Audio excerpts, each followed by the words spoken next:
ফেরাউনের স্ত্রী বিবি আসিয়া ফেরাউনকে খোদা মানে না, সবাই তারে খোদা মানল, কিন্তু বিবি আসিয়া তো তারে খোদা মানে না। ফেরাউন চিন্তায় পড়ে গেল যে আমার বিবি হয়ে, আমার স্ত্রী হয়ে যদি আমাকে খোদা না মানে, তাহলে অন্যরা বলবে ফেরাউনের স্ত্রী ফেরাউনকে খোদা মানে না, তাহলে আমরা কেন তারে খোদা মানব। এবারে ফেরাউন এই টেনশনে পড়ে গেল, চিন্তায় পড়ে গেল। এবারে ফেরাউন বিবি আসিয়ারে ডাকিয়া কয়, ওগো আসিয়া, তুমি আমাকে খোদা মেনে নাও, তুমি আমাকে খোদা মেনে নাও। যদি তুমি আমাকে খোদা না মানো, তাহলে তোমার উপর নির্যাতনের স্টিম রোলার চালু করে দিব। ও মুসলমান ইমানদার বন্ধুরা আমার, বিবি আসিয়ার ইমান কত মজবুত, বিবি আসিয়ার ইমান কত মজবুত। এমনি বিবি আসিয়া ডাকিয়া কয়, ওগো ফেরাউন, তুমি আমার উপর যতই নির্যাতনের স্টিম রোলার চালু করো, আমি একটা মুহূর্তের জন্য আমার মওলাকে ভুলবো না। জোরে বলেন আল্লাহু আকবার, আরো জোরে বলেন আল্লাহু আকবার। এবার ফেরাউন দেখলো বিবি আসিয়া ফিরে আসে না, তারে খোদা মানে না। এবারে ফেরাউন তার জল্লাদকে ডাকিয়া করে, জল্লাদ, বিবি আসিয়ার মাথা থেকে পা পর্যন্ত লোহার পেরাক ঢুকাইয়া দাও, তার মাথা থেকে পা পর্যন্ত লোহার পেরাক ঢুকাইয়া দাও। এবার সঙ্গে সঙ্গে জল্লাদ বিবি আসিয়ার মাথা থেকে পা পর্যন্ত লোহার পেরাক ঢুকাইয়া তারে মাটির সাথে মিশিয়ে ফেলল। বিবি আসিয়ার দেহটা কত বিক্ষত হয়ে গেল, রক্তে রঞ্জিত হয়ে গেল। এবার ফেরাউন ডাকিয়া কয়, গো আসিয়া, এখনো সময় আছে, এখনো সময় আছে, তুমি আমারে খোদা মেনে নাও, আমারে খোদা মানো, তোমার রবের তুমি বলে যাও আমাকে তুমি খোদা মেনে নাও। যদি তুমি আমারে খোদা মানো, তাহলে আমি রাষ্ট্রীয়ভাবে তোমার চিকিৎসার ব্যবস্থা করব, এমনকি আমি তোমাকে আগের চাইতে আরো উন্নত বানিয়ে ফেলব। ও মুসলমান ইমানদার বন্ধুরা আমার, বিবি আসিয়ার ইমান কত মজবুত, আর আজকে আমাদের ইমানের কি অবস্থা। বিবি আসিয়া ডাকিয়া করে, কমবক্ত ফেরাউন, আমার শরীরের মধ্যে লোহার পেরাক কেন, আমার শরীরের মধ্যে লোহার পেরাক কেন, আমার শরীরের মধ্যে রক্তে রঞ্জিতা কেন। এরে কমবক্ত ফেরাউন, আমার জীবন যাবে যাবে, তবু আমি একটা মুহূর্তের জন্য আমার আল্লাহকে ভুলবো না। জোরে বলেন আল্লাহু আকবার, আরো জোরে বলেন আল্লাহু আকবার। বিবি আসিয়া আল্লাহকে বলে না। এবার ফেরাউনকে খোদা, বিবি আসিয়া ফেরাউনকে খোদা যখন মানে না, এবার ফেরাউনের পুরাণ চূড়ান্ত সিদ্ধান্ত করে ফেলছি, বিবি আসিয়ার ব্যাপারে চূড়ান্ত সিদ্ধান্ত করে ফেলছি। ফেরাউন জল্লাদকে ডাকিয়া কয়, রে জল্লাদ,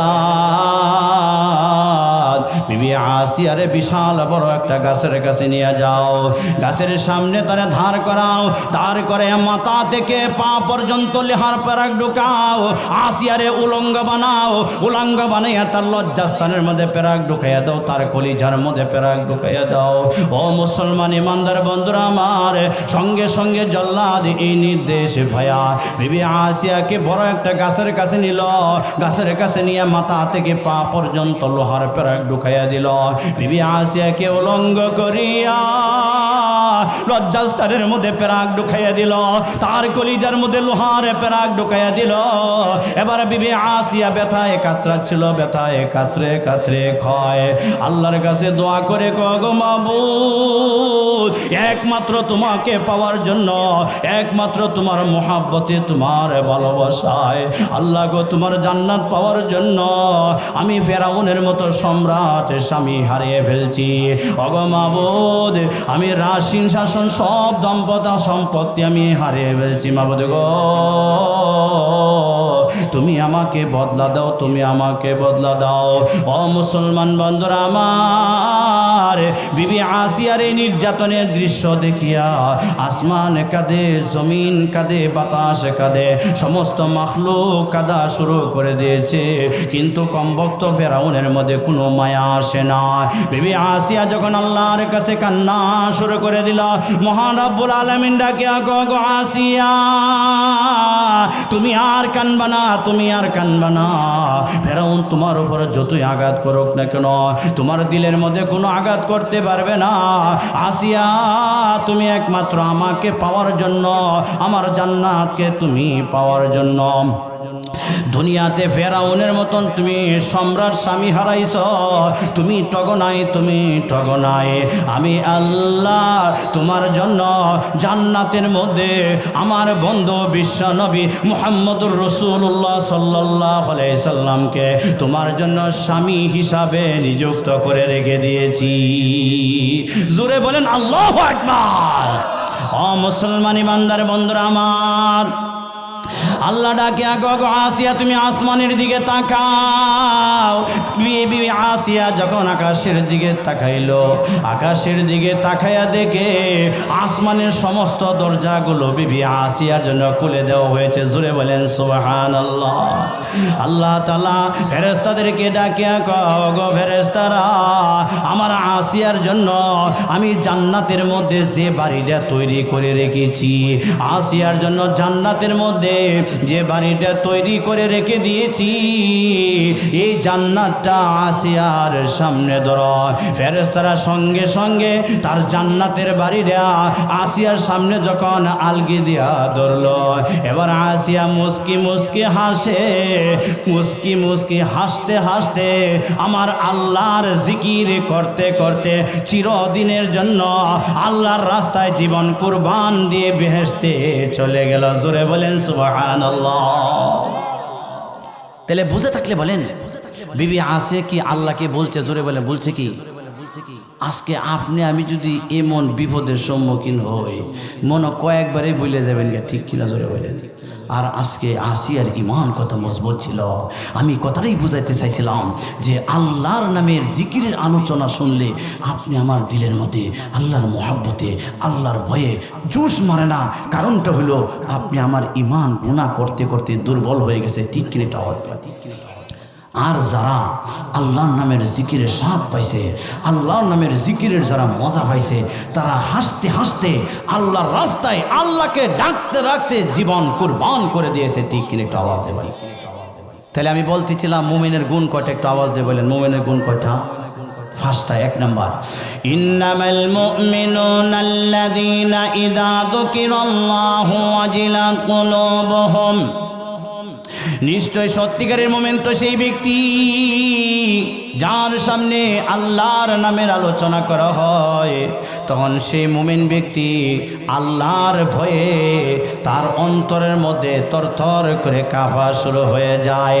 তাহলে মুমিনের 1 নম্বর গুণ হলো মুমিন ব্যক্তি একমাত্র আল্লাহকে ভয় করবে। আওয়াজ দিয়ে বলেন কাকে ভয় করবে? আরো জোরে বলেন কাকে ভয় করবে? মুমিন একমাত্র আল্লাহকে ভয় করে, মুমিন অন্য কাউকে ভয় করে না। ও মুসলমান বন্ধুরা আমার, কাটি মুমিনের 1 নম্বর গুণ হলো মুমিন ব্যক্তি আল্লাহকে ভয় করে। তবে একটা কথা জেনে রাখতে হবে, যার ভিতরে আল্লাহর ভয় থাকবে, যার ভিতরে আল্লাহর ভয় থাকবে, যার ভিতরে আল্লাহর ভালোবাসা থাকবে, আল্লাহর মহব্বত থাকবে, এই ব্যক্তিরা কোনোদিন চুরি করতে পারে না, ঠিক কিনা? একটু আওয়াজ দিয়ে বলেন। যার ভিতরে আল্লাহর ভয় থাকবে সে কোনোদিন চুরি করতে পারে না। যার ভিতরে আল্লাহর ভয় থাকবে সে রাস্তার মধ্যে দাঁড়ায় দাঁড়ায় কোনোদিন ডাকাতি করতে পারে না।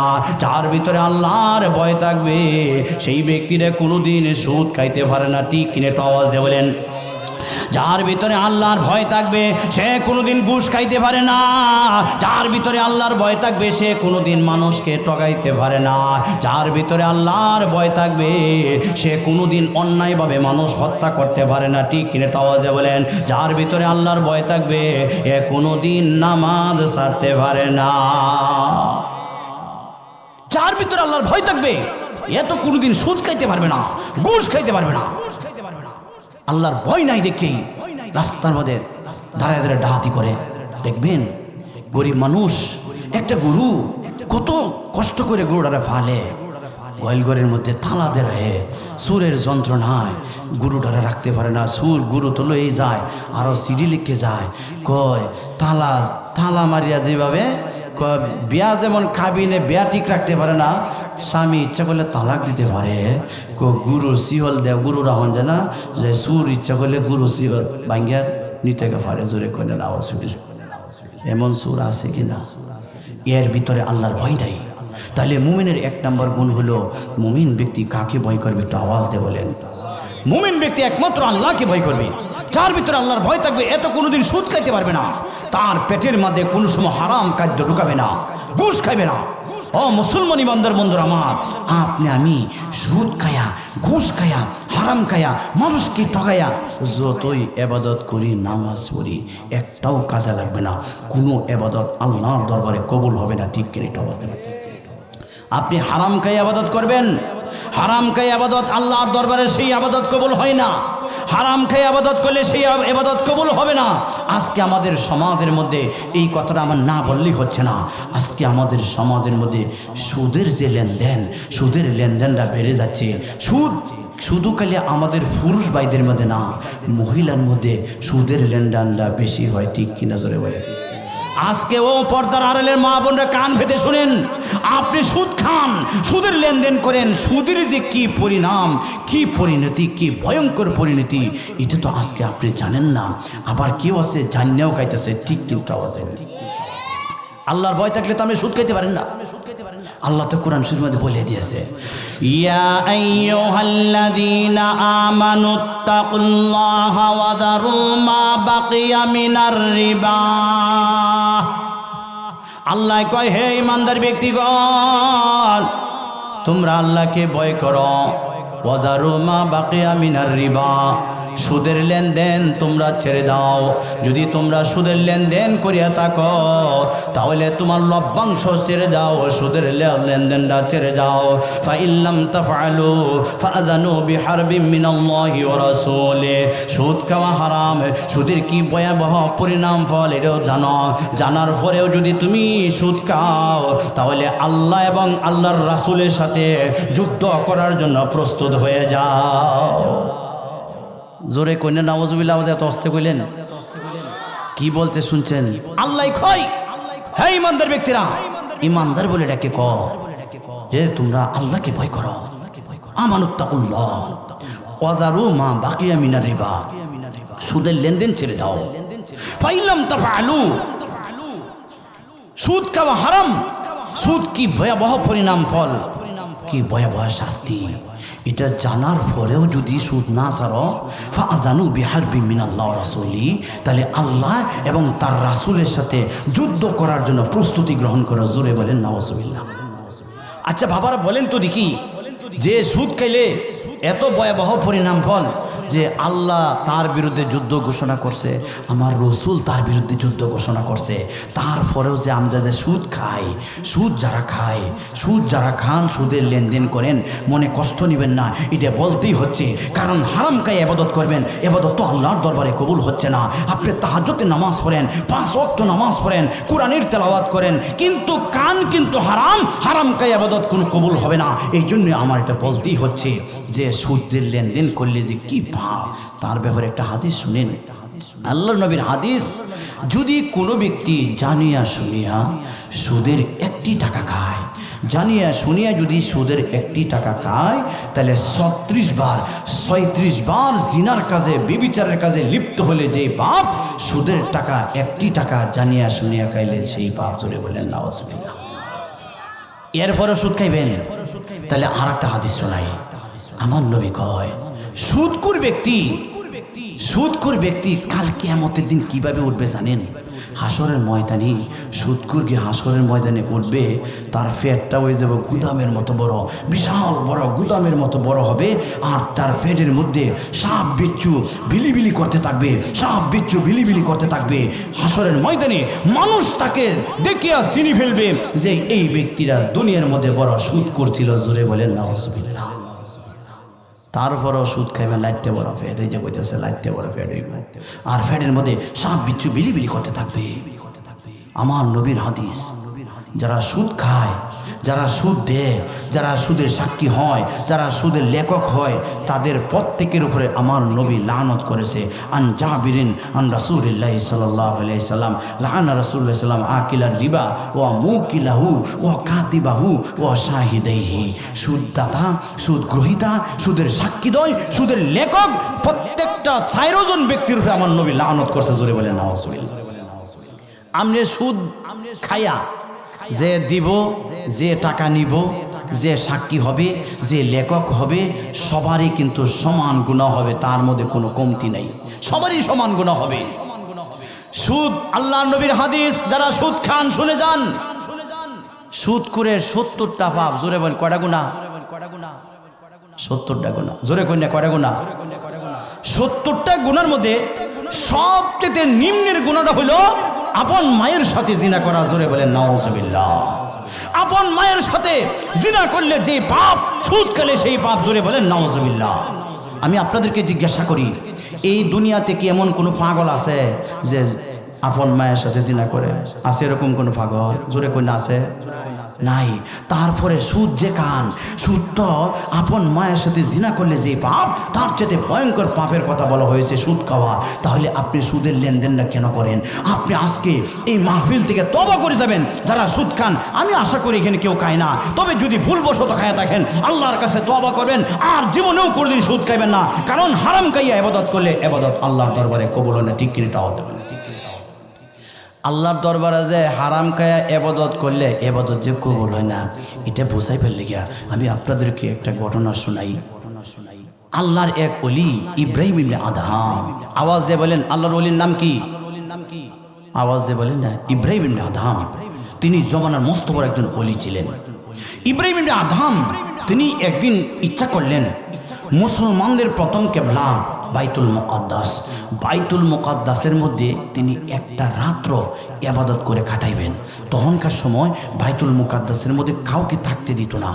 যখন এশান নামাজ হইতো, এশান নামাজের পর সবাইকে বাহির করে দিয়ে খাদেমে তালা লাগায় বাড়িতে চলে যাইত। কিন্তু এই যে ইব্রাহিম ইবনে আদহাম আল্লাহর ওলি, তিনি ইচ্ছা করছেন একটা রাত্র এই বাইতুল মুকাদ্দাসের ভিতরে ইবাদত করে কাটাইবেন। তিনি ওই মসজিদের ভিতরে ঢুকিয়া বড় একটা ফিলারের ছায়ার মধ্যে দাঁড়ায় রয়েছে।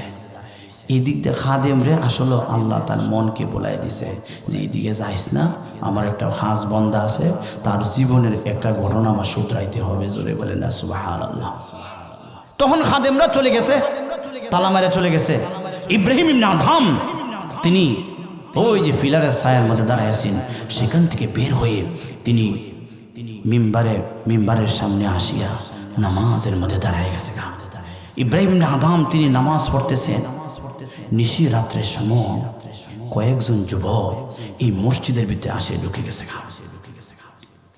মসজিদে ঢুকছে, এই যুবকগুলি এত সুন্দর, যুবকদের চেহারা এত সুন্দর, তাদের চেহারার সৌন্দর্যে সারাটা মসজিদ আলোকিত হয়ে গেছে। জোরে বলেন সুবহানাল্লাহ। এক যুবক আরেক যুবক রে কয়, ও ভাই, এই যে মুরব্বী দাঁড়ায় দাঁড়ায় নামাজ পড়তেছে, ওনার নাম কি? তখন এই যুবক কয়, তুমি কি তারে চিনো না? কো না, তারে তো চিনি না। আরে উনি তো হইল এই জমানার মস্ত বড় ওলি ইব্রাহিম ইবনে আদহাম। এই জমানার তিনি বড় একজন ওলি ইব্রাহিম ইবনে আদহাম। সঙ্গে সঙ্গে যুবকটা কয়, ভাই উনার ব্যাপারে তো একটা ঘটনা আছে, একটা খবর আছে। কি খবর? ইব্রাহিম ইবনে আদহাম 1 বছর যাবাত উনি যত ইবাদত করতেছে, নামাজ, রোজা, হজ, যাকাত, কোনো ইবাদত আল্লাহর দরবারে কবুল হইতেছে না। সমস্ত ইবাদতগুলি আসমানের মধ্যে ঝুলন্ত অবস্থায় আছে। তখন সেই যুবকটা জিজ্ঞাসা করে, কারণটা কি? তার ইবাদত কেন কবুল হচ্ছে না? তখন এই যুবক কয়, এটার কারণটা হলো উনি গত বছর 1 বছর হয়ে যায় উনি হজ করতে গেছেন। হজ থেকে যখন হজের কাজ সারে বাড়িতে আসার সময় তিনি খেজুর কেনার জন্য খেজুরের মার্কেটের মধ্যে ঢুকে গেল। ঢুকিয়ে তিনি কয়েক কেজি খেজুর লইল। খেজুরের ফুটলা লইয়া যখন দোকান থেকে বের হয়, ওনার পায়ের পাশে দেখে মাটিতে 2টা খেজুর পড়ে রয়েছে। উনি মনে করেছিল যে এই খেজুরগুলো ওনার খেজুর থেকে পড়ছে।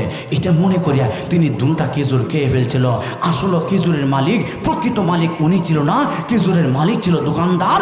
এই কারণে আল্লাহ তার উপর অসন্তুষ্ট হয়ে গেছে, আল্লাহ তার উপর নারাজ হয়ে গেছে। তার কোনো ইবাদত আল্লাহর দরবারে কবুল হচ্ছে না। আসমানের মধ্যে তার ইবাদতগুলি ঝুলন্ত অবস্থায় রয়েছে। মুসলমান ইমানদার বন্ধুরা আমার, ইব্রাহিম ইবনে আদহাম তিনি বুঝে ফেললেন ইব্রাহিম ইবনে আদম মনে মনে কয়, হায় হায়, আসলেই তো সত্য এই ঘটনা। এইটা তো তারা তো আসলে মানুষ না, তারা হলো ফেরেশতা। আল্লাহ এই ফেরেশতাদেরকে পাঠাইছে আমাকে সংশোধন করার জন্য। আমার জীবনে ঘটে যাওয়ার যে ঘটনা, এই ঘটনার সংশোধন করার জন্য আল্লাহ ফেরেশতাদেরকে পাঠাইছে। ও মুসলমান ইমানদার বন্ধুরা আমার, এবার ইব্রাহিম ইবনে আদম তিনি ফজরের নামাজে পড়িয়া, তিনি ফজরের নামাজ পড়িয়া বাইতুল মুকাদ্দাস থেকে মক্কা খানায় কাবা, মক্কাতুল মুকাররমার দিকে তিনি হাঁটা শুরু করে দিয়েছেন। তৎকালীন সময় তো বিমান ছিল না, জাহাজ ছিল না, পায়ে হেঁটে হজ করতে হইতো। ঠিক কিনে একটু আওয়াজ দিয়ে বলেন। ইব্রাহিম ইবনে আদম বাইতুল মুকাদ্দাস থেকে এখানে কাবার দিকে, মক্কার দিকে পায়ে হেঁটে যাওয়া আরম্ভ করলেন। 18 থেকে 19 দিন পর্যন্ত তিনি হাঁটতে হাঁটতে মক্কাতুল মুকাররমায় গিয়ে পৌঁছে গেলেন। মক্কাতুল মুকাররমায় পৌঁছিয়া যে দোকান থেকে তিনি খেজুর কিনেছিলেন, এই দোকানের সামনে দিয়ে তিনি হাঁটে মালিকরে খুঁজতেছে। যেই মালিকের কাছ থেকে খেজুর কিনে এনেছিল, মালিকরে তালাশ করে, কিন্তু এই দোকানের মধ্যে তো এই মালিক নাই, এই দোকানের মধ্যে মুরব্বী নাই। একটা যুবক এই দোকানের কেশের মধ্যে বসা খেজুর বিক্রি করতেছে। যখন দোকানের সামনে দিয়ে মুরব্বী হাঁটে, এমনি যুবকটা ডাকে, গো হুজুর, আপনি কি হয়েছে, আপনি কেন বারবার আমার দোকানের সামনে দিয়ে হাঁটাহাঁটি করতেছেন? এমনি ইব্রাহিম ইবনে আদম ডাকে, যুবক রে, আমি গত বছর এই দোকান থেকে খেজুর নিছিলাম। খেজুরের ফুটলা লইয়া যখন বাইরে হয়ে যায়, তখন আমি পায়ের পাশে 2টা খেজুর দেখলাম মাটির মধ্যে পড়িয়া রয়েছে।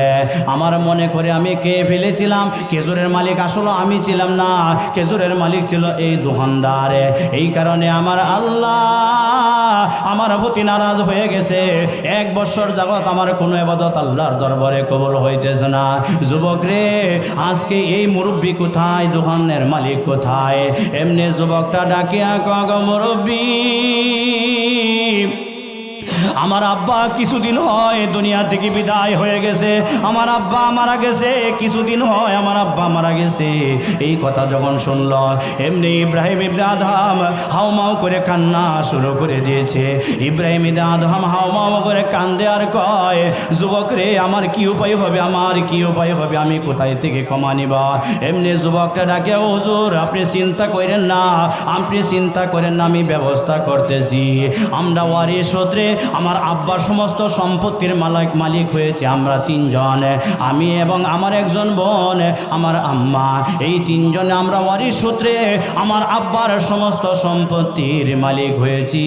হুজুর, এই 2টা খেজুরের মধ্যে আমার যে অংশটুকু ছিল, আমি আপনাকে মাফ করে দিছি, আমি আপনাকে মাফ করে দিছি। আর আমার আম্মার কাছ থেকে, আমার বোনের কাছ থেকে যদি মাফ নিতে চান, তাহলে ওই যে বাড়ি, আমার বাড়িটা হলো ওই জায়গায়, আপনি আমার বাড়িতে যান, বাড়িতে যাইয়া আমার আম্মা এবং আমার বোনের কাছ থেকে ক্ষমা নিয়ে যান। এবার ঠিকানা নিয়া ইব্রাহিম ইবনে আদম তার বাড়িতে গেল, যাইয়া এই যুবকের আম্মার কাছ থেকে, বোনের কাছ থেকে ক্ষমা লইল। এবার ক্ষমা লইয়া ইব্রাহিম ইবনে আদম মক্কাতুল মুকাররমা থেকে আবার বাইতুল মুকাদ্দাসের দিকে হাঁটা শুরু করে দিল। ও মুসলমান ইমানদার বন্ধুরা আমার, এবার ইব্রাহিম আদম মক্কাতুল মুকাররমা থেকে বাইতুল মুকাদ্দাসের দিকে হাঁটতে শুরু করলো। 18-19 দিনে হাঁটতে হাঁটতে আবার গিয়ে বাইতুল মুকাদ্দাস গিয়ে পৌঁছে গেল। আগের সিস্টেমে তিনি বাইতুল মুকাদ্দাসের ভিতরে আগে ঢুকিয়া তিনি একটা পিলারের ছায়া নিয়ে দাঁড়ায় রইল। এই দিক দিয়ে খাদেমরা এশার নামাজের পর তালা লাগাইয়া তারা বাড়িতে চলিয়া গেল। এবার আগের সিস্টেমে ইব্রাহিম ইবনে আদম মেহরাবের সামনে আসিয়া, মিম্বারের সামনে আসিয়া তিনি আগের মতো নামাজ পড়া। একজন যুবক আরেকজনকে জিজ্ঞাসা করে, ও ভাই, এই যে লোকটা দাঁড়ায় দাঁড়ায় নামাজ পড়ে, ওনার কি নাম, ওনার কি পরিচয়?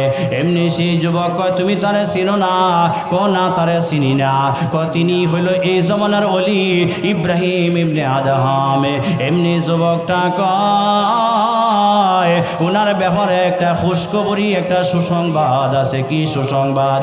সুসংবাদটা হইল, ওনার 1 বছর 18-19 দিন আগে থেকে তার ইবাদতগুলি আল্লাহর দরবারে কবুল হওয়া শুরু হয়ে গেছে।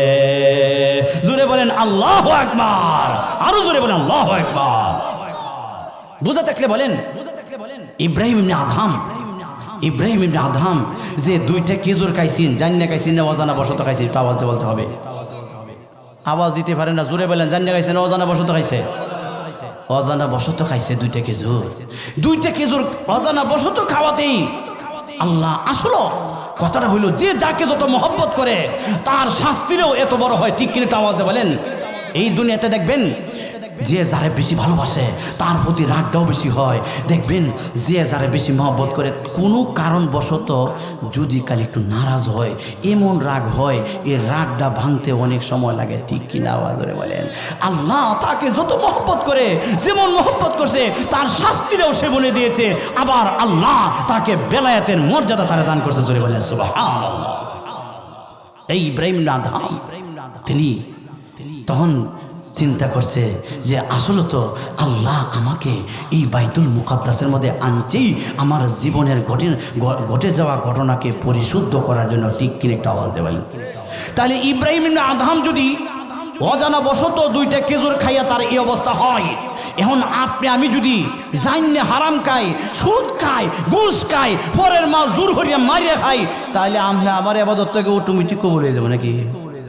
জোরে কই না, তাড়াতাড়ি কবুল হয়ে যাবো। মুরব্বি কবুল হইব। তাহলে ইবাদত করে কি লাভটা হবে? ইবাদত করে কি লাভ হবে? ও যুবক ভাইরা, আজকে আমাদের সমাজের কি অবস্থা দেখছেন? দোকানে যায়, দেখা যায় একবার হকার বাদাম ব্যস্ত আছে, বুট ব্যস্ত আছে, যাই হোক ভাই 10 টাকার বাদাম দেও। বেড়া 10 টাকার বাদাম মাপতে মাপতে কম পক্ষে 4-5টা বাদাম খাইছে। এমন লোক মনে আমার এলাকাত নাই। তাহলে আওয়াজ দিয়ে বলেন না কেন? আছে কিনা জোরে বলেন। আর কি ওয়াজ কি খারাপ লাগতেছে না ভালো লাগতেছে? একটু আওয়াজ দিয়ে বলেন। তাহলে আওয়াজ দিলে কি খারাপ লাগে? বেড়া 10 টাকার বাদাম, সানাসুর, বুট মাপতে মাপতে কয়েকটা বাদাম, কয়েকটা সানাসুর, কয়েকটা বুট খাইলা। যে বেড়ার বুটটি যে খাইতেছে, এই বেড়ার কলিজার মধ্যে আঘাত পাইতেছে। কিন্তু এলাকার চেয়ারম্যান সাহেব তো, এলাকার এমপি সাহেব তো বেড়া লজ্জায় কিছু কয় না, তার কলিজার মধ্যে আঘাত লাগতেছে। ও ভাই, এই যে একটা বাদাম, 2টা বাদাম আপনি খাইলেন, একটা বাদামের বিচির জন্য কাল কিয়ামতের দিন আল্লাহর আদালতে আপনি দাঁড়ায় থাকতে হবে, জবাব দিতে হবে। ঠিক কিনা আওয়াজ দিয়ে বলেন। একটা বাদামের বিচি খাইছেন, এটার জন্য আল্লাহর আদালতে আপনার হিসাব দিতে হবে। হাসরের দিন আপনি আটকে যাবেন। সাবধান, এই কামটা কেউ করেন না। এরকম একটা চাক্ষুষ প্রমাণ আমার সামনে একটা লোক, মানে এলাকার একজন নেতা গিয়ে কইছে 10 টাকার বাদাম দিয়ে কয়েকটা বাদাম খাইছে। খায়া বাদাম তো লয়ে গেছে, গিয়ে পরে হুজুর লোকটা বলতেছে, হুজুর দেখছেন কামটা কি করছে? দেখেন এরকম প্রায় সময় করে। এরকম হুজুর, এই লোকটা এরকম প্রায় সময় করে, তার মনে কত কষ্ট, তার মনে কত কষ্ট। ও যুবক ভাই, ইব্রাহিম আদহাম 2টা খেজুর খায়া, অজানা বশত খেজুর খায় যদি তার এই শাস্তি হয়, আপনি আমি জানিয়া শুনিয়া সুদ খাই, হারাম খাই, পরের মাল মারিয়া খাই, আপনি আমার জাহান্নাম ছাড়া কোনো ইবাদত, কোনো উপায় নাই, ইবাদত একটাও কবুল হবে না। ঠিক কিনা আওয়াজ দেবেন। এখন তো আর এক কথা মনে হয়ে গেছে গা, বললেই যাই, আপনি যদি একবারে ঠকাইন দেন চান, আপনি নিজেই ঠকে যাবেন। ঠিক কিনা মুরব্বি? কইতাম কেমে ঠকে, আচ্ছা বললেই ভালাই। আপনি ঠকাইতে গেলে নিজে ঠকবেন। 2 বন্ধু, এক বন্ধু হইল সহজ সরল মানুষ আছেন এলাকার মধ্যে, আর একটা হইলো বাটপার সিটার। বাটপার মারা আছে না, দেখবেন কিছু বাটপার সিটার আছে এলাকার মধ্যে। এরা করে কি, যে লোকটা একটু সহজ সরল, এরে করে কি বন্ধু বানায়। এরে বন্ধু বানাইব কেলে গিয়া, সব দেখবেন বিকালবেলা কব, এ সলিমুদ্দি বাজারও যাই, মানে সলিমুদ্দিরে বাজারে নেওয়ার উদ্দেশ্য হলো এর পকেটে টিহাদের চা খায়, বিস্কুট খায়, পান খায়। আছে না এরকম লোক? অভাব নাই। কিন্তু যার একটু সরল ভাই, এর লোকে বন্ধু বানা, আর হেড হলো বাটপার। এইভাবে যাইতেছে দিন। একদিন করছে কি, এই বাটপারে এই বন্ধুরে লইয়া সহজ সরল বেড়ারে লইয়া গেছে বাজারে যাইয়া গিয়া, এই সলিমুদ্দিন লো আজ একটা কাঁঠাল কিনে খাইলে, কাঁঠালের সিজন তো, ফলের সিজন, লো একটা কাঁঠাল খাই। তখন কয়েছে লো, পরে আবার সলিমুদ্দি আমার তো এত টাকা নেই আজকে, টিহা আমি দিব না, টাকা আজকে আমি দিব না। পরে করছি কি, কথার কথা 50 টাকা একটা কাঁঠাল লইছে। লইয়া সলিমুদ্দি ভাই তুমি 25 টাকা দাও।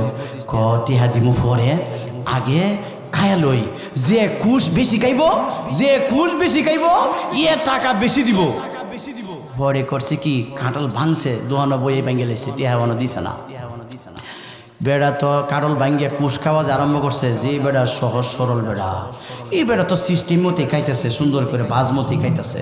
আর এই বাদ পরে করে কি জানেন, এ যদি কুশ খায় 5টা, 3টে খায় বিসি সহ, আর 2টে বিসি করে কি সামনে রাখে। কত বড় বাটপার। খাইতে খাইতে কারল খাওয়াই শেষ, ওখান বিসি গনা আরম্ভ হয়েছে। বিসি গন্যা দেহে যে বেড়া সহজ সরল বেড়া, এই বেড়ার সামনে বিসি হইল 20টা, আর এর সামনে হলে মাত্র হইল 10টা।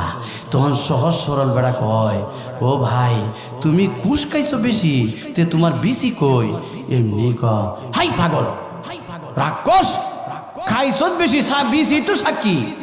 যেই মাত্র বেড়া রাক্ষস কইছে, এখন বেড়া শর্মায় রাও এবারে না, পরে টাকা দিছে, দিয়া লেনদেন শেষ করে বাড়িতে গেছে। দেখেন যেই কথাটা বলতে চাই, আপনি মানুষকে ঠকাইবেন, আপনি নিজে ঠকে যাইবেন, এটা ভালো করে বুঝে যান, এটা কৌতুক নয়, জিনিসটা ভালো করে বোঝেন। দেখেন কিভাবে টকাটা ঠকছে। বাড়িতে গেছে, একটা কথা মনে রাখবেন, কারলের বিসি ভাজ্যা খাইলে অন্তু ফেরের মধ্যে উড়াউড়ি শুরু হয়, ঠিক কিনা বলবি? মারামারি উড়াউড়ি শুরু হয় না? আরও খায়ালছে আস্তা, আরও কুশ, এমনি তো ফেরের মধ্যে কি উড়াউড়ি শুরু হয়েছে। বাড়িতে গিয়া কথা কয় না, শরীরের অবস্থা খারাপ। বাড়িতে গিয়ে করছি কি, চুপচাপ গিয়া লেপ খাই দিয়া শুয়ে উঠছে। বিবি ডাকতেছে খাইবার লেগে, কয় ডাক ডোক দিও না, আমার শারীরিক অবস্থা ভালো না, শরীরের অবস্থা ভালো না, জ্বর জ্বর লাগতেছে। তখন বিবি তো মনে হচ্ছে হইতেই পারে, সন্তানটারে কইছে দিয়ে ডাক দিস না, তোর বাপের অবস্থা বলে আজ ভালো না, জ্বর উঠতেছে। তখন এরা খায়া শুয়ে গেছে গা।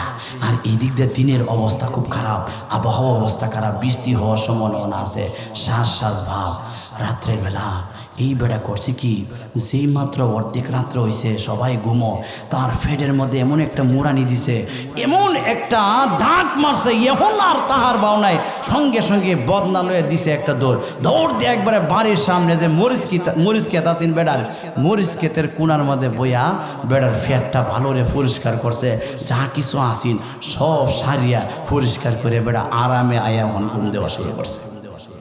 এদিক দিয়ে কিছুক্ষণ পরে বৃষ্টি পড়া শুরু হয়ে গেছে গা, বৃষ্টি আরম্ভ হয়ে গেছে গা, মুসুলধারে বৃষ্টি হয়। সকালবেলা বেটার বউয়ে সন্তানরা কইতেছে, তোর বাপরে ডাক ডুক দিস না, বেড়া তোর বাপ সর্দার মানুষ, অসুস্থ ঘুমাইতেছে, তার শরীরে জ্বর, তোর একটা কাজ কর, আজকে তো রাত্রে বৃষ্টি হয়েছে, মরিচ গলি ক্ষেতের ফাঁকে গেছে গা, বৃষ্টি হইলেন তো মরিচ ফাঁকে, ঠিক কিনা মুরব্বি? বৃষ্টি হইলে মরিচ ফাঁকে যায় না, খেতে যাইয়া মরিচটি উঠায় নিয়ে আসো, আর তোমার আব্বার লাগিয়া কয়েকটা কাঁচা মরিচ লইও, বাবা তোমার আব্বারে একটা জাল করে হিদল দিয়ে একটা ভর্তা বানাই দিব নে। তখন ছেলেরা করতেছে কি, মরিচ যখন উড়াইতেছে, আসার সময় দেহে ক্ষেতের কোনার মধ্যে কি কাঁঠালের বিচি কি সুন্দর করে পরিষ্কার পরে রয়েছে। কাঁঠালের বিচিগুলি করছে কি, এই উড়াইয়া বাড়িতে লয়ে আসছে। মা তো দিকে খুব খুশি, এই কাঁঠালের বিচি কই পাইছ? পাইছি তো এই ক্ষেতের কোনার মধ্যে দিকে কি বিচিটি ভরে রয়েছে, লয়েছি। খুব ভালো হয়েছে রে, তোর আব্বা অবশ্য কাঁঠালের বিচিটি ভাজ্যা হিদল দেখ মরাইয়া তোর আব্বার একটা ভর্তা বানায় দিব, আজ খাইব। বেরি করছে কি, সুন্দর করিয়া কাঁঠালের বিচি ভাজ্যা কাঁচা মরিচ দেয়া সুন্দর করিয়া ভর্তা বানাইয়া খাবার রেডি করে ডাক দিছে, আমাদের খাবার তো প্রস্তুত এলা উড়েন না। এখন তো ফেরা কিদা লাগছে, কারণ রাত্রে তো কাম সারে লেছে, সব পরিষ্কার হয়েছে না। যেই মাত্র গে খাওয়াত বইছে দে হইলে কাঁঠালের বিচির ভর্তা, তখন বিবির হেজি গা, এই তোমার কাঁঠালের বিচি ভর্তা তো খুব স্বাদ লাগতেছে, এই বিচি ফাইছে কই? আরে কইও না, এটা তো তোমার কফালা যা, আজকে ছেলেরা গেছিন মরিচ খেতে, মরিচ উড়াইতো দেহে মরিচের ক্ষেতের কোনার মধ্যে কাঁঠালের বিচি ভরে রয়েছে, এই বিচিগুলি আনছে বাজ্যা তোমার ভর্তা বানায় দিছি, মজা করে খাও। এমনি বেড়া খাওয়ান বন্ধ করে ফালায় মাথার মধ্যে হাত দিয়ে কয়, সর্বনাশ করে লাইছস, হায় হায় সর্বনাশ করে লাইছস। কয় কি সর্বনাশ করছি? যে সর্বনাশ করছি যদি তোমার তে কই সারাটা জীবন ভরাই তুমি আমারে গুতাইবা, এটা তোমাকে আর বলা যাবে না। এখন বুঝে থাকলে বলেন, এ মানুষকে টগাই থেকে নিজে টকছে কিনে টবাস দিয়ে বলেন, শেষ পর্যন্ত আল্লাহ এর নাফাক কাওয়ায় সারছে ঠিক কিনে টবাস দিয়ে বলেন। তাহলে এই কথাটা বুঝে থাকবেন যে আপনি যদি মানুষকে টগান, আপনার কিন্তু টক দিয়ে হবে ঠিক কিনে টবাস দেবেন। তাহলে আমি বলতেছিলাম মুমিনের গুণ কয়টা, একটু আওয়াজ দিয়ে বলেন কয়টা? 5টা। 1 নম্বর গুণের মধ্যে এখন রয়ে গেছি গা। 1 নম্বর গুণ, ইন্নামাল মুমিনুনা আল্লাযীনা ইযা যুকিরাল্লাহু ওয়াজিলাত কুলুবুহুম। আমার আল্লাহ কয়, মুমিনের আবশ্যকীয় মুমিনের গুণ হলো 5টা। 1 নম্বর গুণ হলো মুমিন ব্যক্তি একমাত্র আল্লাহকে ভয় করবে। মুমিন ব্যক্তি একমাত্র আল্লাহকে ভয় করবে। আওয়াজ দিয়ে বলেন আমরা ভয় করব কাকে? আওয়াজ দিয়ে বলেন। মুমিন একমাত্র আল্লাহকে ভয় করবে।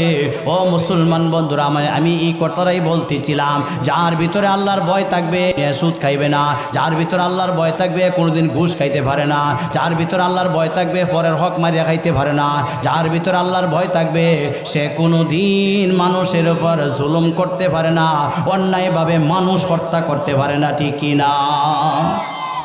তাহলে মুমিনের 1 নম্বর গুণ আল্লাহকে ভয় করা। কারে ভয় করবো? জোরে বলেন কাকে? 1 নম্বর গুণ হলো আমরা আল্লাহকে ভয় করব। এবার আসেন 2 নম্বর গুণে চলে যাই। ওয়াইযা তুলিয়াত আলাইহিম আয়াতুহু যাদাতুহুম ঈমানা। আমার আল্লাহ কয় মুমিনের 2 নম্বর গুণ হলো কাটি। মুমিনের 2 নম্বর গুণ হলো মুমিন ব্যক্তি যখন আল্লাহর কোরআনের তেলাওয়াত শুনবে, আল্লাহর কোরআনের তেলাওয়াত যখন দিলের কান লাগায় শুনবে, তখন তার ঈমান তাজা হয়ে যাবে, তার ঈমান বৃদ্ধি পাবে, তার ঈমান বেড়ে যাবে। জোরে বলেন সুবহানাল্লাহ। যেমন মনে করেন আমি কোরআন শরীফ পড়তাছি, তেলাওয়াত করতেছি, আপনি কান লাগায় শুনতেছেন, আপনার ঈমান যদি বৃদ্ধি পায়, আপনার ঈমান যদি তাজা হয়, তাহলে বুঝতে হবে আপনি আল্লাহর দরবারে কাটি মুমিন, আসমানে মুমিনের দপ্তরে আপনার নাম থাকবে, আপনি বিনা হিসাবে জান্নাতে যাবেন। জোরে বলেন সুবহানাল্লাহ।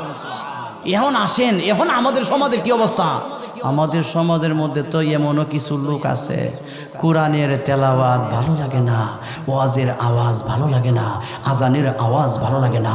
আমাদের সমাজের মধ্যে এমন কিছু লোক আছে এই ওয়াজগুলির সমালোচনা করে, মৌলবীর দল কায়া কাম পায় না, রাত্রে হইলে মানুষের ঘুম ভাঙে। এমন লোক আপনি আমার সমাজের মধ্যে আছে কিনা একটা আওয়াজ দেবেন। বুঝতে হবে এই ঈমানের গড়ে জন্ম নিছে ঠিকই, কিন্তু কুফরি আর নেফাকির কারণে এর ঈমানটা নষ্ট হয়ে গেছে, এর সমাজের মধ্যে বড় মুনাফিক হয়ে গেছে, ঠিক কিনা আওয়াজ বলেন। কারণ মুনাফিকরে কোনোদিন আল্লাহর কোরআনের তেলাওয়াত কোনো উপকার করতে পারে না। মুনাফিকরে কোরআন শরীফের উপকার নাই। একটা কাট্টা কাফের কিন্তু উপকার হয়। একটা কাট্টা কাফের যদি আল্লাহর কোরআনের তেলাওয়াত দিলের কান লাগায় যখন শুনে, দিলের কান লাগায় যখন শুনে, তখন সেই ব্যক্তি এই কাফের ব্যক্তির কুফরিটা জ্বরে পড়ে যায়, কালিমা পড়ে মুসলমান হয়ে যায়। জোরে বলেন সুবহানাল্লাহ। এমন তো অসংখ্য করণ আছে যে কাফের বেঈমান ইহুদি আমার নবীর জমানে কোরআনের তেলাওয়াত শুনিয়া তার দিলটা পরিবর্তন হয়ে গেছে, সঙ্গে সঙ্গে আমার নবীর হাতের উপর হাত রেখে কালিমা পড়ে মুসলমান হয়েছে। জোরে বলেন সুবহানাল্লাহ। হয়েছে কিনা মুরব্বি? জোরে হয়েছে কিনা? কিন্তু মুনাফিকরে কোনো উপকার করে না। মুনাফিক এটা এমন একটা জাতি, মুনাফিকরে কোনো উপকার করতে পারে না। ও মুসলমান বন্ধুরা আমার, আল্লাহর কোরআনের তেলাওয়াত আপনি যদি দিলের কান লাগায় শুনেন, আপনি আমার দিলটা যদি পরিবর্তন হয়ে যায়, দিলের কান লাগায় শুনলে দিল পরিবর্তন হয়, বুঝতে হবে সেই ব্যক্তিরে হলো আল্লাহর দরবারে কাটি মুমিন, ঠিক কিনা একটা আওয়াজ। তবে আমি আপনাদেরকে একটা কথা বলে যাই, এই বাংলাদেশের যুব সমাজ যদি কোরআন প্রিয় হয়ে যায়, ইসলাম প্রিয় হয়ে যায়, আলেম প্রিয় হয়ে যায়, তাহলে কোনো নাস্তিক মুরতাদ আমার আল্লাহর বিরুদ্ধে কটূক্তি করার সাহস পাবে না, নবীর বিরুদ্ধে কটূক্তি করার সাহস পাবে না, আল্লাহর কোরআনের বিরুদ্ধে কটূক্তি করার সাহস পাবে না, ঠিক কেউ আওয়াজে বলেন। ও যুব সমাজ, তোমরাই দাঁড়াইতে হবে।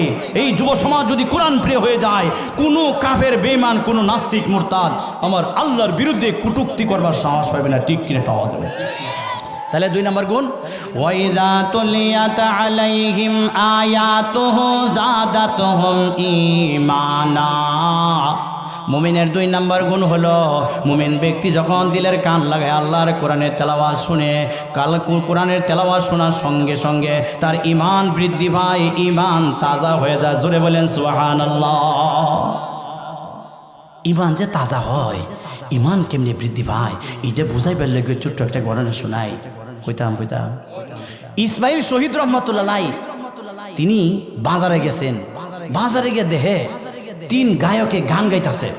3 গায়কে গান একজনে বাজাইতেছে ডুল, আর একজনে বাজায় এটা কি হারমোনি, একজনে হারমোনি আর একজনে বেলা বাজা। আছে না এরকম বাজারের মধ্যে, এবং গানের আসর জমে না, যাই দেখে 3 গায়ক গানের আসর জমায়া গান গাইতেছে খুব। ইসমাইল শহীদ রহমাতুল্লাহ আলাইহি এখানে দাঁড়ায় রয়েছে, দাঁড়ায় থেকে কতক্ষণ শুনছে। যখন এরা গান গাওয়া শেষ, এমনি ইসমাইল শহীদ রহমতুল্লাহ কয়, ও গায়কের দল, তোমরা আমার একটু সুযোগ দিবা, আমি এখানে তোমাদের একটা গান শোনাইতাম, একটা গান শোনাবার একটা সুযোগ দিবানি। এমনি গায়করা করছে কি মস্কারি শুরু করে, এই মৌলবী হয়েছে রে, গান শোনাইবা, জাগা দে। ইসমাইল শহীদ রহমতুল্লাহ করছে কি দিছে বসায়া, উনি গান গাইবার লেগে বইছে। উনি কয়, আমি এমন একটা গান গায়াম, আমার গান শুনলে গাইলে এই তবলাও লাগতো না, হারমোনি, এই বেলা টেলা কিচ্ছু লাগতো না, এই সবগুলো এনতে সরাও, সব সরাও। ও মুসলমান ইমানদার বন্ধুরা আমার, ইসমাইল শহীদ রহমাতুল্লাহ আলাইহি এই কথা বলিয়া তিনি আল্লাহর কোরআনের তেলাওয়াত শুরু করে দিলেন। আউযু বিল্লাহি মিনাশ শাইতানির রাজিম, বিসমিল্লাহির রহমানির রহিম, আলিফ লাম মিম, যালিকাল কিতাবু লা রাইবা ফীহি। ও মুসলমান ইমানদার বন্ধুরা আমার, ইসমাইল শহীদ রহমাতুল্লাহ এই বাজারের এই গানের আসরের ভিতরে তিনি বসিয়া আল্লাহর কোরআনের তেলাওয়াত শুরু করে দিয়েছেন। এক পারা নয়, দুই পারা নয়, এক জায়গাতে বসিয়া 5 পারা কোরআন শরীফ তেলাওয়াত করে লাইছে। জোরে বলেন আল্লাহু আকবার। এক পারা নয়, দুই পারা নয়, এক জায়গাতে বসিয়া তিনি 5 পারা কোরআন শরীফ তেলাওয়াত করলেন। কোরআনের তেলাওয়াত 5 পারা পড়িয়া যখন তিনি সাদাকাল্লাহুল আযীম বললেন, এমনি যেই সমস্ত গায়করা জীবন ভরা গান গাইত, এবার তারা ডাকিয়া কয়, ওগো ভাই ইসমাইল, তুমি কোরআনের তেলাওয়াত বন্ধ করিও না, কোরআনের তেলাওয়াত বন্ধ করিও না, আমাদের দিলের মধ্যে মজা লাগতাছে, আরো কোরআনের শরীফ তেলাওয়াত করো, আরো কোরআনের তেলাওয়াত করো। জোরে বলেন আল্লাহু আকবার। আমি এই কথাটাই বলতেছিলাম, ওয়াইদা তুলিয়াত আলাইহিম আয়াতুহু যাদাতহুম ঈমানা।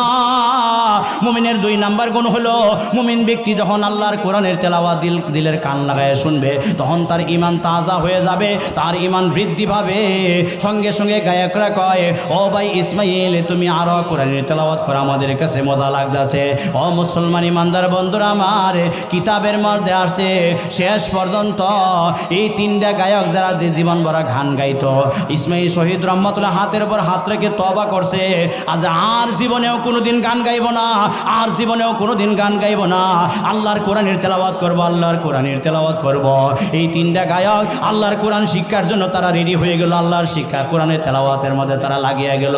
কিতাবের মধ্যে আসছে এই 3টা গায়ক তার জীবনের শেষ পর্যন্ত সবচেয়ে বিশ্ববিখ্যাত বড় কারি হইয়া, কোরআনের তেলাওয়াত কারি হইয়া দুনিয়া থেকে বিদায় হয়ে গেছে। জোরে বলেন সুবহানাল্লাহ।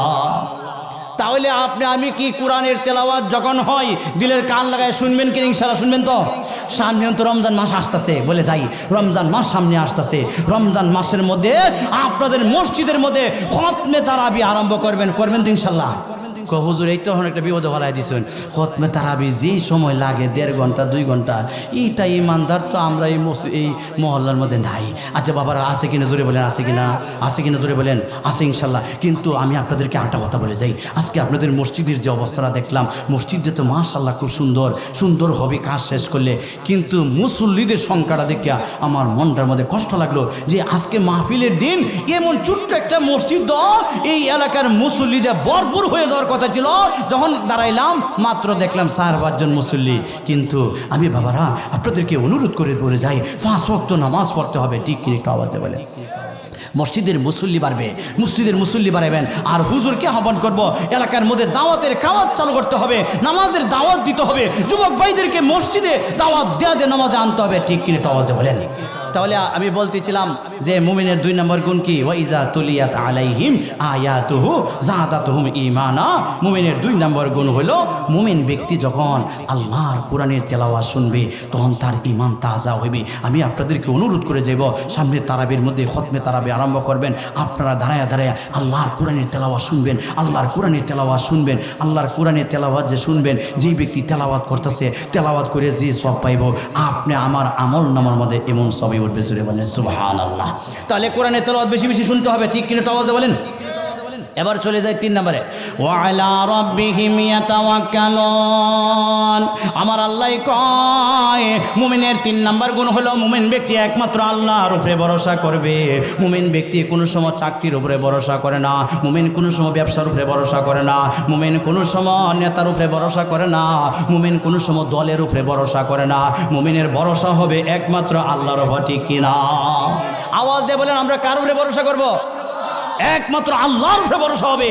আমরা কোনো নেতার উপরে ভরসা নয়, কোনো চাকরির উপরে ভরসা নয়, ব্যবসার উপরে ভরসা নয়, আমরা কোনো দলের উপরে ভরসা নয়। আমাদের তাওয়াক্কুল হবে একমাত্র আল্লাহর উপর, ঠিক কিনা? তাওয়াতে বলেন আল্লাহ আমাদেরকে খাওয়ায়, আল্লাহ আমাদেরকে ফালে, আমাদের তাওয়াক্কুল হবে আল্লাহর উপরে। একটা কথা মনে রাখবেন, মুমিনের তাওয়াক্কুল যদি কামেল হয়, মুমিনের তাওয়াক্কুল যদি পরিপূর্ণ হয়, একমাত্র আল্লাহর উপরে ভরসা হয়, তার উপরে গায়বী নুসরত, গায়বী সাহায্য নাজিল হয়। জোরে বলেন সুবহানাল্লাহ। আর তাওয়াক্কুল যদি হারায়লা, তাওয়াক্কুল যদি হারিয়ে যায়, তাওয়াক্কুল হারিয়ে গেলে তার উপরে আল্লাহর গজব নাজিল হয়ে যায়। তাহলে আমরা ভরসা করতে হবে কার উপরে? জোরে বলেন ওয়া আলা রাব্বিহিম ইয়াতাওয়াক্কালুন। মুমিনের তাওয়াক্কুল হবে, মুমিন একমাত্র আল্লাহর উপরে ভরসা করবে। আমরা সব সময় আল্লাহর উপরে তাওয়াক্কুল করব, আমরা কোনো সময় গায়রুল্লাহর উপরে ভরসা করব না, ঠিক কিনা? তাওয়াতে বলেন। এবার আসেন, ওয়া আলা রাব্বিহিম ইয়াতাওয়াক্কালুন আল্লাযীনা ইউকিমুনাস সালাহ। মুমিনের 4 নম্বর গুণ হলো মুমিন ব্যক্তি 5 ওয়াক্ত নামাজ আদায় করবে। একটু আওয়াজ দিয়ে বলেন মুমিন ব্যক্তি কয় ওয়াক্ত নামাজ কায়েম করবে? আরো জোরে বলেন কয় ওয়াক্ত? মুমিন ব্যক্তি 5 ওয়াক্ত নামাজ কায়েম করবে। ও মুসলমান বন্ধুরা আমার, আল্লাহ এখানে নামাজ কায়েম করার কথা কইছে, নামাজ তো পড়ার কথা বলে নাই। যদি শুধু নামাজ পড়ার কথা কইতো, আমার নামাজ আমি পড়লেই হইতো, আপনাদের কি বলার দরকার ছিল না।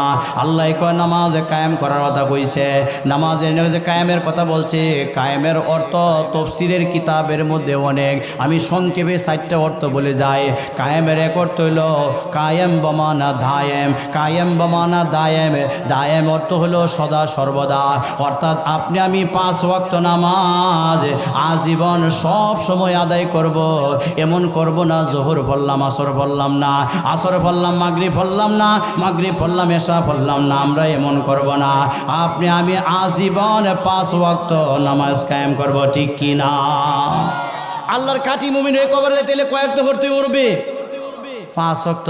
5 ওয়াক্ত মুসল্লি কয়জন? মুসল্লির ফকারের তো অভাব নাই, মাশাআল্লাহ। কিছু আছে 5 ওয়াক্ত নামাজ পড়ে, ঠিক না? আবার কিছু আছে,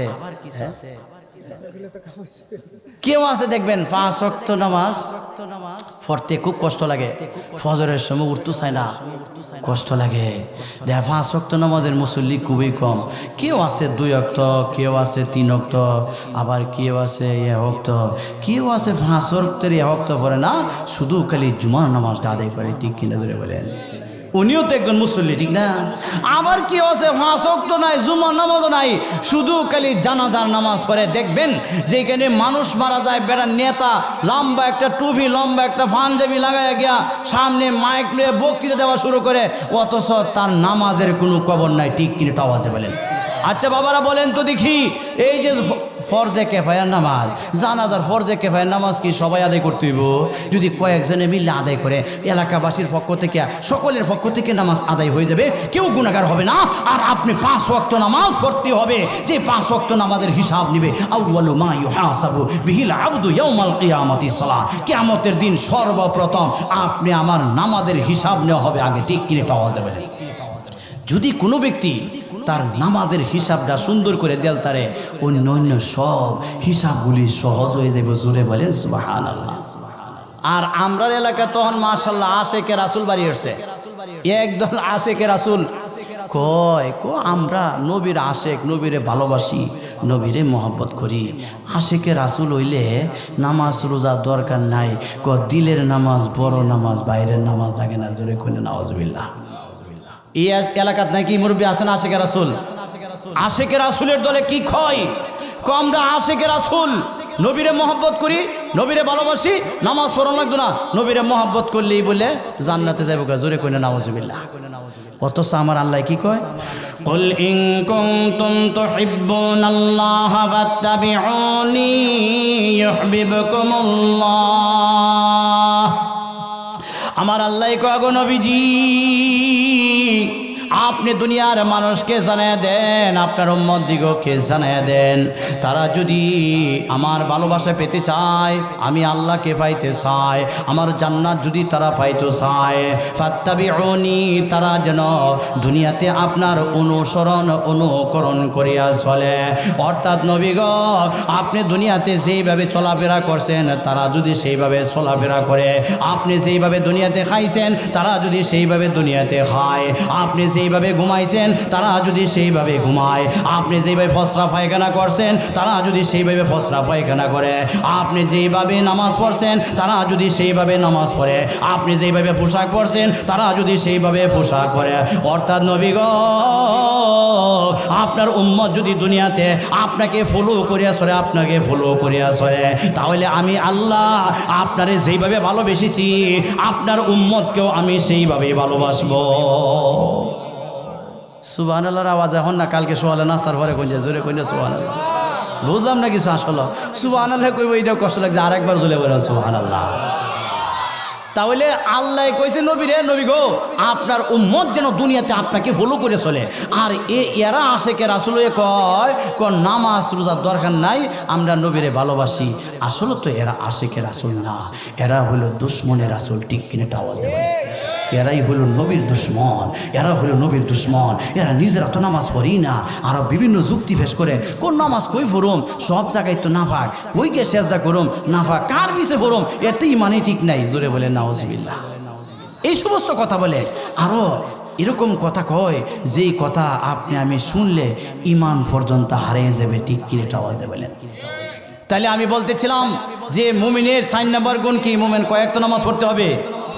الذين يقيمون الصلاة, মুমিনের 4 নম্বর গুণ হলো মুমিন ব্যক্তি 5 ওয়াক্ত নামাজ কায়েম করবে।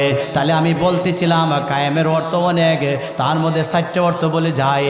1 নম্বর হলো কায়েম বমানা ধায়েম, অর্থাৎ আপনি আমি আজীবন 5 ওয়াক্ত নামাজ পড়ব, নামাজ কোনো সময় আমরা ছাড়ব না। 2 নম্বর কায়েমের 2 নম্বর অর্থ হলো যে আপনি আমি নামাজ যে পড়ব আমার নবীর তরিকায় নামাজ পড়ব, নিজের মন গড়া তরিকা না। ঠিক কিনে আওয়াজে বলেন। 3 নম্বর কায়েমের অর্থ হলো বিজামি আকামিহা, নামাজের যত আকামগুলি আছে এই সবগুলি আদায় করে করে নামাজ পড়ব। নামাজের ফরজ ওয়াজিব মুস্তাহাব নফল সবগুলো সুন্দর করে আদায় করে করে নামাজ পড়ব। কিন্তু আজকে আমাদের সমাজের মধ্যে এমন কিছু মুসল্লি দেওয়া যায় 4 রাকাত নামাজ 1.5 মিনিটে পড়ে লাই, 1 মিনিটে পড়ে। ঠিক কিনে বলে এই নামাজ কিন্তু হবে না। বিজামি আহকামিহা, সমস্ত আহকামগুলি আদায় করিয়া করে নামাজ পড়ব।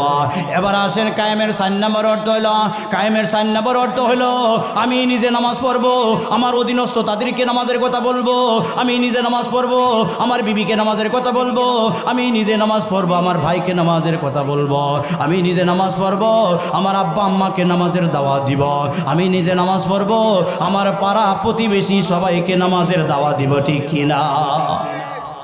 ও মুসলমান বন্ধুরা আমার, এই জন্য তো কাল কিয়ামতের দিন আল্লাহ একদল মানুষকে বলবে যাও যাও জাহান্নামে যাও। তারা বলবে আল্লাহ কেরে জাহান্নামে যাইতাম? তখন আল্লাহ বলবে তুমি জাহান্নামে যাও, তোমার আমল তো ভালো না, তোমার আমল ভালো না, নামাজের আমল ভালো না, এমনকি তোমার নামটাও পর্যন্ত ভালো না, তোমার নামটা হলো শিরিকি নাম। আজকে আমাদের সমাজের মধ্যে দেখা যায় আপনি আমার সন্তানের নাম রাখি রব্বি, আছে কিনা জোরে বলে আছে, রব্বি নাম রাখছে। রব্বি অর্থ হলো আমার প্রভু, আমার প্রভু। আচ্ছা আপনি আমার সন্তান কি আমার প্রভু হইতে পারে? এই নামটা শিরিকি নাম, এই নাম রাখাটা হারাম। আপনার যদি কেউ এই নামটা রাখেন বাড়ি থেকে নামটা ফালাই নেবেন, তখন আল্লাহ একদল মানুষকে বলবো যাও তোমরা জাহান্নামে যাও। তারা কইব আল্লাহ কেরে জাহান্নামে যেতাম? আল্লাহ কইব তোমার নামটাও তো ভালো না, শিরিকি নাম, তোমার আমলও ভালো না। তখন এই বান্দাগুলি বলবে আল্লাহ নাম রাখার দায়িত্ব তো আমার আছে না, নাম রাখার দায়িত্ব ছিল আমার আব্বা আম্মার। এই নামের কারণে যদি আমার জাহান্নামে যাওয়া লাগে তাহলে আমার আব্বা আম্মাকে ডাকো, আমার আব্বা আম্মার বুকের মধ্যে ফাড়া দিয়ে জাহান্নামে যাবো। জোরে বলে নাউজুবিল্লাহ। আরো বলবে যে আল্লাহ কইব বান্দা তোমার তো আমল ভালো না।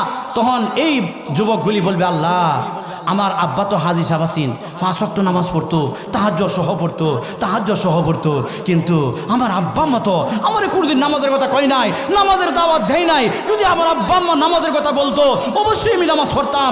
আজকে যদি আমার জাহান্নামে যাওয়া লাগে আমার মা বাপরে ডাকো, মা বাবার বুকের মধ্যে ফাড়া দিয়ে জাহান্নামে যাবো। জোরে বলে নাউজুবিল্লাহ। শুধু তাই নয়, আরো যুবকরা বলবে রব্বানা ইন্না আতানা সাদাতানা ওয়া কুবারানা, ওগো মাবুদ আজকে আমার দলের নেতারা কোথায়, এমপি সাহেব কোথায়, মন্ত্রী সাহেব কোথায়, চেয়ারম্যান সাহেব কোথায়, আমার দলের ক্যাডাররা কোথায়? এরা তো আমাদেরকে প্রতিদিন বিকালবেলা অফিসিয়াল খরচের নামে ইয়াবা খরচ দিত, মদের খরচ দিত, এদের কথাই তো আমরা শুনছিলাম, এদেরকে আমরা মুরব্বি মানছিলাম, কোনোদিন তো আমাদেরকে নামাজের কথা বলে নাই, নামাজের দাওয়াত দেয় নাই। আল্লাহ যদি আজকে আমাদের জাহান্নামে যাওয়া লাগে, আজকে এমপি মন্ত্রী নেতা ফেতাদেরকে ডাক কেন, এদের বুকের মধ্যে ফাড়া দিয়ে আমরা জাহান্নামে যাবো, জোরে বলে নাউজুবিল্লাহ।